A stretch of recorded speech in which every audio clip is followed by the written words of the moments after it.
श्री हरि विष्णु भगवान की जय। आज हम इस कथा के द्वारा भगवान विष्णु जी के 9वें अवतार आदिराज पृथु जी के विषय में ज्ञान अर्जित करेंगे।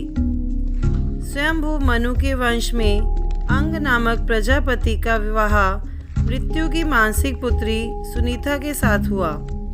उसके वेन नामक पुत्र हुआ। वेन अपने नाना के स्वभाव पर गया। वह अत्यंत उग्र, अधार्मिक, परपीड़ा और राग द्वेष के वशीभूत हो प्रजा पर अत्याचार करने लगा। उसकी दुष्टता से प्रजा अत्यंत कष्ट पाने लगी। महर्षियों द्वारा राजपद पर अभिषिक्त होते ही उसने घोषणा कर दी कि भगवान यज्ञ पुरुष मैं ही हूँ। मुझसे अतिरिक्त यज्ञ का भोक्ता और स्वामी हो ही कौन सकता है। इसीलिए कभी कोई यज्ञ, दान और हवन आदि ना करे। महाराज, आप ऐसी आज्ञा दीजिए जिससे धर्म का क्षय ना हो। प्रजापति वेन की घोषणा से चकित होकर महर्षियों ने उसे समझाते हुए कहा, आपका मंगल हो। देखिए, हम बड़े बड़े यज्ञों द्वारा जो सर्वयज्ञेश्वर देवादिदेव श्री हरि की पूजा करेंगे, उसके फल का षष्ठांग आपको भी प्राप्त होगा। इस प्रकार यज्ञों द्वारा यज्ञ पुरुष भगवान विष्णु प्रसन्न होकर हम लोगों के साथ आपकी भी आकांक्षाओं की पूर्ति करेंगे। मुझसे भी बढ़कर मेरा पूज्य कौन है? मंदोमत वेन ने महर्षियों की उपेक्षा करते हुए कहा, जिसे तुम यज्ञेश्वर मानते हो वह हरि कहलाने वाला कौन है? कृपा करने और दंड देने में समर्थ सभी देवता राजा के शरीर में निवास करते हैं। अतएव राजा सर्वदेवमय है। इसलिए ब्राह्मणों, मेरी आज्ञा का पालन करो। कोई भी दान, यज्ञ और हवन न करे।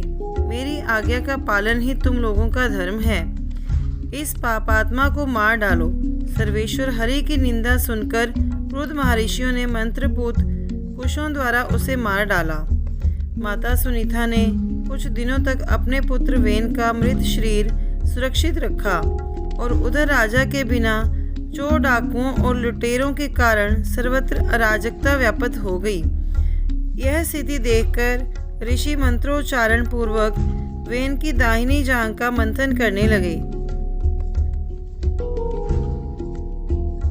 उससे जले ठूंठ के समान काला, अत्यंत नाटा और छोटे मुख वाला एक पुरुष उत्पन्न हुआ। उसने अत्यंत आतुरता से ब्राह्मणों से पूछा, मैं क्या करूं? निषीद अर्थात बैठ, ब्राह्मणों ने उत्तर दिया। अतः वह निषाद कहलाया। उक्त निषाद रूप द्वार से वेन का संपूर्ण पाप निकल गया। इसके अनंतर ब्राह्मणों ने पुत्रहीन राजा वेन की भुजाओं का मंथन किया। तब उनसे एक स्त्री पुरुष का जोड़ा प्रकट हुआ। यह पुरुष भगवान विष्णु की विश्व पालनी कला से प्रकट हुआ है। ऋषियों ने कहा, और यह स्त्री उन परम पुरुष की शक्ति लक्ष्मी जी का अवतार है। अपनी सुकीर्ति का प्रथम विस्तार करने के कारण यह यशस्वी पुरुष पृथु नामक सम्राट होगा। ऋषियों ने और बताया, और इस सर्व शुभ लक्ष्मण संपन्न परम सुंदरी का नाम अर्ची होगा। यह सम्राट पृथु की धर्म पत्नी होगी। पृथु के दाहिने हाथ में चक्र और चरणों में कमल का चिन्ह देखकर ऋषियों ने बताया, पृथु के वेश में स्वयं श्री हरि का अंश अवतरित हुआ है और प्रभु की नित्य सहचरी लक्ष्मी जी ने ही अर्ची के रूप में धरती पर पदार्पण किया है। महात्माओं, धर्म और अर्थ का दर्शन कराने वाली अत्यंत सूक्ष्म बुद्धि मुझे स्वतः प्राप्त हो गई है। इंद्र के समान तेजस्वी नरश्रेष्ठ पृथु ने कवच धारण कर रखा था। उनकी कमर में तलवार बंधी थी। वे धनुष बाण लिए हुए थे। उन्हें वेद वेदांगों का पूर्ण ज्ञान था। वे धनुर्वेद के भी विद्वान थे। उन्होंने हाथ जोड़कर ऋषियों से कहा, मुझे इस बुद्धि के द्वारा आप लोगों की कौन सी सेवा करनी है? आप लोग आज्ञा प्रदान करें, मैं उसे अवश्य पूरी करूँगा। तब वहाँ देवताओं और महर्षियों ने उनसे कहा, वे नंदन, जिस कार्य में निश्चित रूप से धर्म की सिद्धि होती है उसे निर्भय होकर करो। प्रिय और अप्रिय का विचार छोड़कर काम, क्रोध, लोभ और मान को दूर हटाकर समस्त प्राणियों के प्रति समभाव रखो। लोक में जो कोई भी मनुष्य धर्म से विचलित हो, उसे सनातन धर्म पर दृष्टि रखते हुए अपने बाहुबल से परास्त करके दंड दो। पूज्य महात्माओं, आदि सम्राट महाराज पृथु ने अत्यंत विनम्र वाणी में ऋषियों के आज्ञा पालक का दृढ़ संकल्प व्यक्त करते हुए कहा, महाभाग ब्राह्मण मेरे लिए सदा वंदनीय होंगे। महाराज पृथु के दृढ़ आश्वासन से ऋषिगण अत्यंत संतुष्ट हुए। उन्होंने महाराज पृथु का अभिषेक करने का निर्णय किया। उस समय नदी, समुद्र, पर्वत, सर्प, गऊ, पक्षी, मृग, स्वर्ग, पृथ्वी तथा अन्य सभी प्राणियों और देवताओं ने भी उन्हें बहुमूल्य उपहार दिए। फिर सुंदर वस्त्राभूषण से अलंकृत महाराज पृथु का विधिवत राज्याभिषेक किया। उस समय महारानी अर्ची के साथ उनकी अद्भुत शोभा हो रही थी। महाराज, हमारे प्राणों की रक्षा करें। भूख से जर्जर अत्यंत कृश कार्य प्रजननों ने आकर अपने सम्राट से प्रार्थना की। हम पेट की भीषण ज्वाला से जल रहे हैं। आप हमारे अन्नदाता प्रभु बनाए गए हैं। हम आपके शरण हैं। आप अन्न की शीघ्र व्यवस्था कर हमारे प्राणों को बचा लें। के पाप आचरण से पृथ्वी का अन्न नष्ट हो गया था। सर्वत्र दुर्भिक्ष फैला हुआ था। प्राण प्रिय प्रजा के आर्तनाद से व्याकुल हो आदि सम्राट महाराज सोचने लगे, पृथ्वी ने ही अन्न व औषधियों को अपने भीतर छिपा लिया है। यह विचार मन में आते ही महाराज पृथु अपना आजगव नामक दिव्य धनुष और दिव्य बाण लेकर अत्यंत क्रोधपूर्वक पृथ्वी के पीछे दौड़े। उन्हें शस्त्र उठाए देखकर पृथ्वी कांप उठी और भयभीत मृगी की भांति गऊ का रूप धारण कर प्राण लेकर भागी। दिशा विदिशा, धरती, आकाश और स्वर्ग तक पृथ्वी भागती गई, किंतु सर्वत्र उसे धनुष का प्रत्यांश पर अपना तीक्ष्ण शर चढ़ाए लाल आंखें किए अत्यंत क्रोध सम्राट पृथु दिखे। विवश होकर अपनी प्राण रक्षा के लिए कांपती हुई पृथ्वी ने परम पराक्रमी महाराजा पृथु से कहा कि महाराज, मुझे मारने पर आपको स्त्री वध का पाप लगेगा। जहाँ एक दुष्ट से वध से बहुतों की विपत्ति टल जाती हो। कुपित पृथु ने पृथ्वी को उत्तर दिया, सब सुखी होते हों उसे मार डालना ही पुण्यप्रद है। निरुपत्तम पृथ्वी बोली, मुझे मार देने पर आपकी प्रजा का आधार ही नष्ट हो जाएगा। वसुधैव अपनी आज्ञा का उल्लंघन करने के कारण मैं तो तुझे मार ही डालूंगा। प्रतापी महाराज पृथु ने उत्तर दिया, फिर मैं अपने योग बल से प्रजा को धारण करूंगा। लोक रक्षक प्रभु धरणी ने महाराज पृथु के चरणों में प्रणाम कर उनकी स्तुति की। फिर उसने कहा, पाप आत्माओं के द्वारा दुरुपयोग किए जाते देखकर मैंने बीजों को अपने में रोक लिया। अधिक समय होने से वे मेरे उदर में पच गए हैं। आपकी इच्छा हो तो मैं उन्हें दुग्ध के रूप में दे सकती हूँ। आप प्रजा हित के लिए ऐसा बछड़ा प्रस्तुत करें जिससे वात्सल्यवश मैं उन्हें दुग्ध रूप से निकाल सकूं।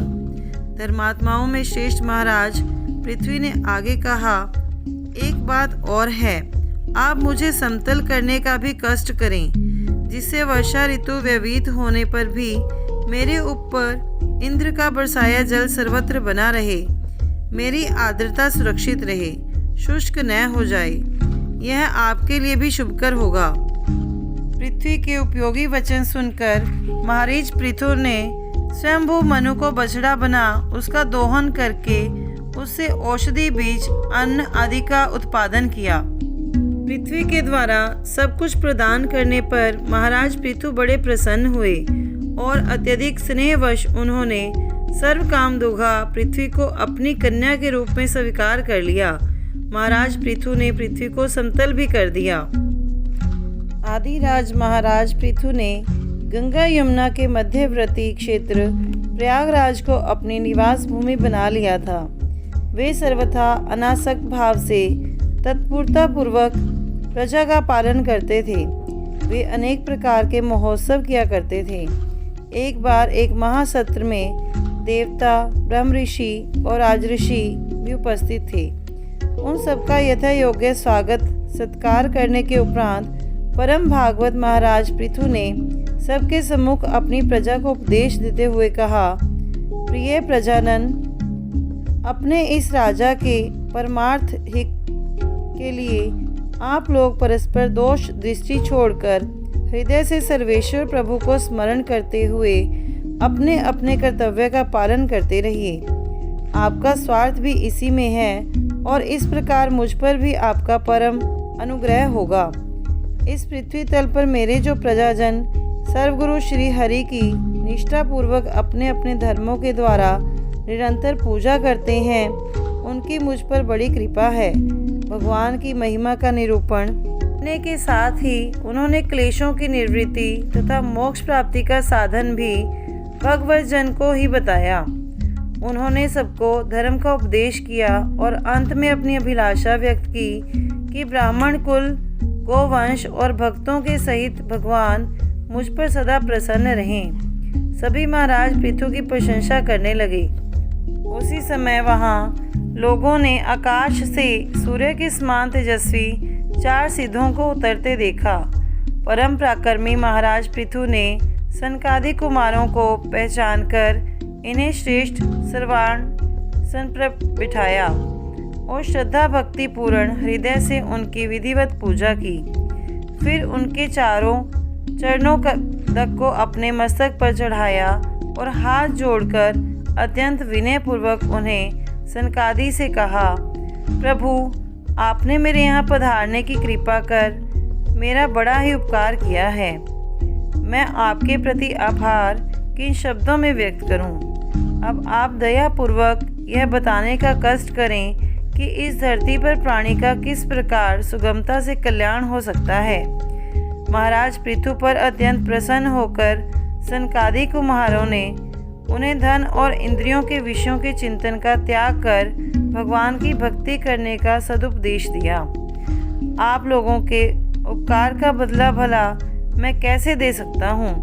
सनकादि के अमृतमय उपदेशों से उपकृत महाराज पृथु ने उनकी स्थिति तथा पूजा की और वे आत्मज्ञानियों में श्रेष्ठ सनकादि महाराज के शील गुण की सराहना करते हुए सबके सामने ही आकाश मार्ग से प्रसिद्ध हुए। इस प्रकार प्रजा के जीवन निर्वाह की पूरी व्यवस्था तथा साधु जनोचित धर्म का पालन करते हुए महाराज पृथु की आयु ढलने लगी। अब मुझे अंतिम पुरुषार्थ मोक्ष के लिए प्रयत्न करना चाहिए। यूँ विचार कर उन्होंने अपनी पुत्री रूपी पृथ्वी का भार अपने पुत्र को सौंप दिया और अपनी सहधर्मिणी अर्ची के साथ वे तपस्या के लिए वन में चले गए। वन में महाराज पृथु ने अत्यंत कठोर तपस्या करते हुए सनकादि के उपदेश के अनुसार श्री भगवान में चित्त स्थिर कर लिया। इस प्रकार अपने परमाराध्य श्री हरि में मन लगाकर एक दिन आसन पर बैठे बैठे ही उन्होंने योग धारण के द्वारा अपना भौतिक कलेवर त्याग दिया। अपने पुण्यमय पति के तपह काल में उनकी सुकुमारी महारानी अर्ची ने अत्यंत दुर्बल होते हुए भी उनकी प्रत्येक रीति से सेवा की। वे निर्जन वन में समिधा एकत्र करती, कुश पुष्प और फल एकत्रित करती और पवित्र जल लाकर पति के भजन में सतत योगदान करती रही। जब उन्होंने पति के निष्प्राण शरीर को देखा तब वे करुण विलाप करने लगीं। कुछ देर के बाद परम पराक्रमी आदिराज महाराज पृथु की महारानी अर्ची ने धैर्य धारण कर लकड़ियां एकत्र की और समीपस्थ पर्वत पर चिता तैयार की। फिर पति के निर्जीव शरीर को स्नान कराकर उसे चिता पर रख दिया। इसके अनंतर उन्होंने स्वयं स्नान कर अपने पति को जलांजलि दी। फिर अंतरिक्ष में उपस्थित देवताओं की वंदना कर उन्होंने चिता की 3 बार परिक्रमा की और स्वयं भी प्रज्वलित अग्नि में प्रविष्ट हो गई। महारानी अर्ची को अपने वीर पति पृथु का अनुगमन करते हुए सहस्त्रों वरदायिनी देवियों ने उनकी स्तुति की। वहाँ देववाद्य बजने लगे और आकाश से सुमन वृष्टि होने लगी। देवांगनाओं ने परम सती महारानी अर्ची की प्रशंसा करते हुए कहा कि अवश्य ही अपने अचिंत्य कर्म के प्रभाव से यह सती हमें भी लांघकर अपने पति के साथ उच्चतर लोकों को जा रही है। इस लोक में कुछ ही दिनों का जीवन होने पर भी जो लोग भगवान के परम पद की प्राप्ति कराने वाला आत्मज्ञान प्राप्त कर लेते हैं, उनके लिए संसार में और कौन सा पदार्थ दुर्लभ है। पृथ्वी पर महाराज पृथु जैसे आदि राजा थे, महारानी अर्ची भी उसी प्रकार पति के साथ सहमरण करने वाली प्रथम सती थी। बोलिए श्री हरि विष्णु भगवान की जय। ओम नमो नारायण।